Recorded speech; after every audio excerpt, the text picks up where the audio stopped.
เสร็จแล้วเอาป้าชิเลอบัตรนี่เอาเรียกไว้แถวนี้ป้าเอาปูอันนี้ปูเอามาปูเอาเล่นแล้วก็ยกไปไว้นะแล้วก็เอาเสื้ออันนี้ไว้ก็ได้นี่เพราะว่าตัวนี้มันไม่ใช่ไม่ใช้เอาทิมลงหันรูดเอาอันนั้นออกแน่นว่ะ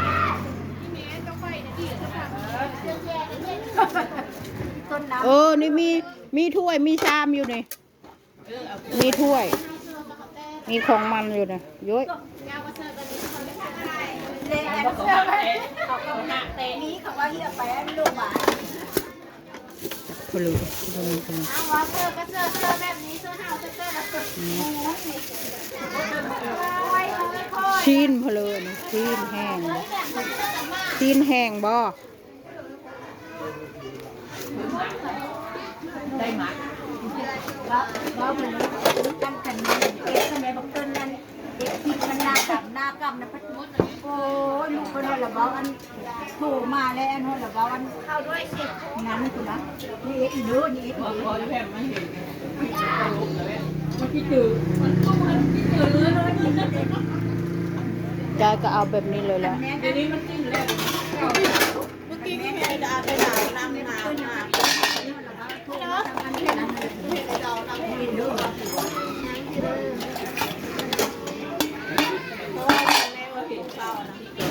ว่าให้ไปเบิ่งงัวว่าไหม3 โมงมันบอกให้กินทานแล้วก็ไปโลดกินข้าวแล้วมันช่างนะดาวมันบอกว่าประลองบอกมาแน่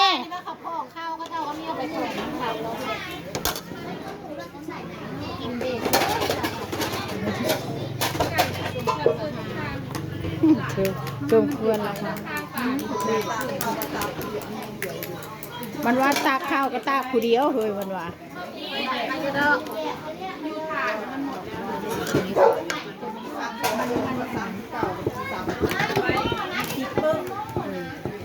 เป็นบางอันแบบนี้นะพี่พุ่มนะเลิศแล้วว่าอันนั้นมาใหม่เสื้อมาใหม่เช็ดแล้วคำเสื้อมาใหม่พูดค่ะพูดทำบ่ได้ดอกเสื้อมาใหม่เช็ดแล้วเช็ดบุดีแหละประชาชนกินชื่อแม่นผู้ดีบ่แม่นผ้าเช็ดหน้ามันบ่อยากชุ่มเนาะ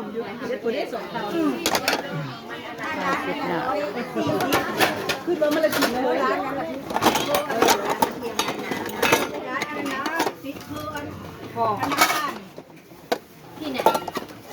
ถ้วยเช็ดชามอันนี้มันบอกกินอันนี้ไหมเขากินอันนั้นบนระบบอายมหวานมากอันนั้นละแม่น้ำผลเอามาเก่งอ่ะบดแล้วบอกคืออยู่ในตารางนะเบิ่งก็เห็นเขาไปเชื่องไว้หั่นอ่ะวันนี้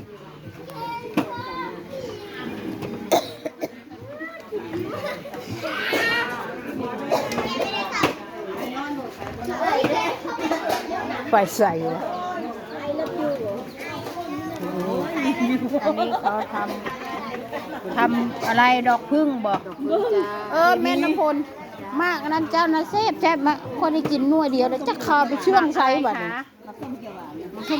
บักชมโอแซ่บไหมแซ่บแต่ว่าจักไปซิเลอก็ชอบนั่นน่ะ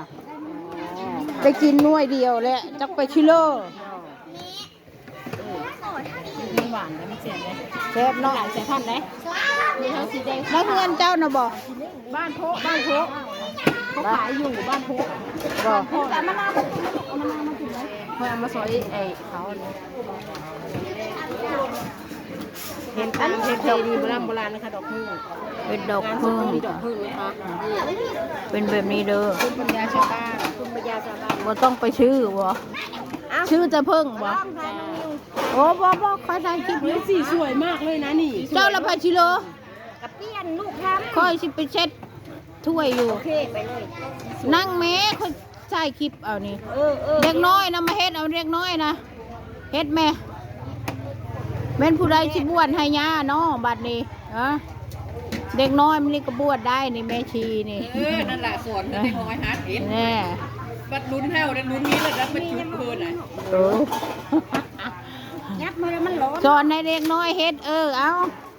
น้องนิวน้องขวัญน้องขิงจัดการไปเลย ระวังจะให้ขาโดนกระทะเด้อลูก เอาไอ้ขวัญบ่มีทางเข้าบ่เลาะอยู่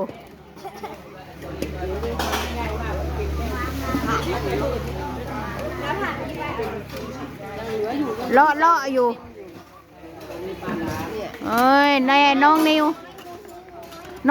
นี่เป็นเร็วเว้ยโอ้น้องนิวนี่เป็นเร็วทำรูดเจ้าจำนวนทำเลยคือ ไปน้องขิงเล็กเกินไปขิงเล็กเกินไปอันตรายร้อน มือโดนกระทะนี่รับผิดชอบนะ เพื่อนรับผิดชอบไปเอ้ยลูกคันเทพกว่านี่ลูกคันเทพว่าวเป็นเนาะลูกคันเทพเนี่ย มาเดี๋ยวให้พ่อมาตุ่จุ่มเร็วแล้วตุ่เก่งอะไรแบบนี้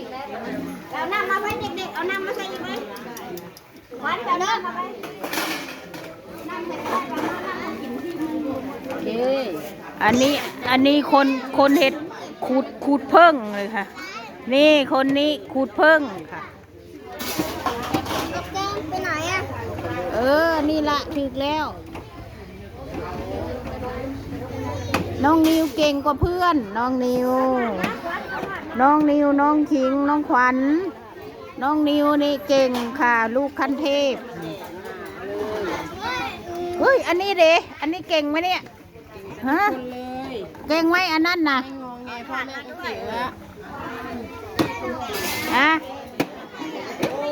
เอาไปเลยชีเอาเพลเชอร์วันนี้มาใหม่ วันอาหารอะไร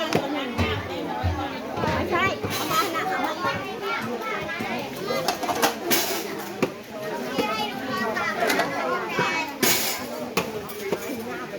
ไม่เลย เอามาแม่ขวดเอามาไว้ที่นั่น เด็กน้อยทำดอกพึ่งค่ะเด็กน้อยค่ะเห็นไหมบ้านกุกอกแม้แต่เด็กน้อยก็ทำเป็นผู้ใหญ่ก็ทำเป็น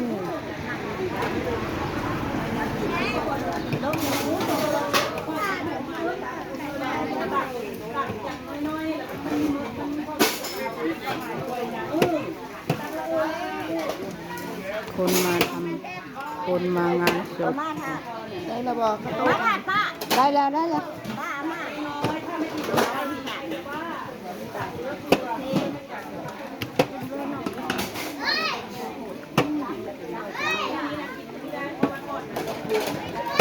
เขาก็เป็นนะ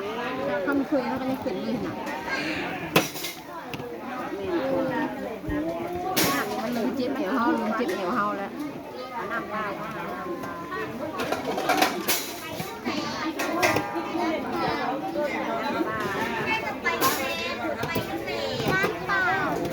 โอเคค่ะขอจบคลิปแค่นี้นะคะอย่าลืมกดไลค์กดแชร์กดติดตามกดกระดิ่งให้คุณยายด้วยค่ะขอบคุณ